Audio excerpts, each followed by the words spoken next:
लङ्कायां शाङ्करी देवी कामाक्षी काञ्चिकापुरे प्रद्युम्ने शृङ्खला देवी चामुण्डी क्रौञ्चपट्टणे अलम्पुरे जोगुलाम्बा श्रीशैले भ्रमराम्बिका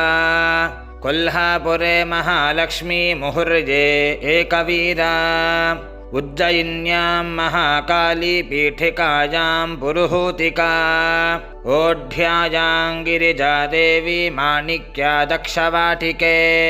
हरिक्षेत्रे कामरूपी प्रजागे माधवेश्वरी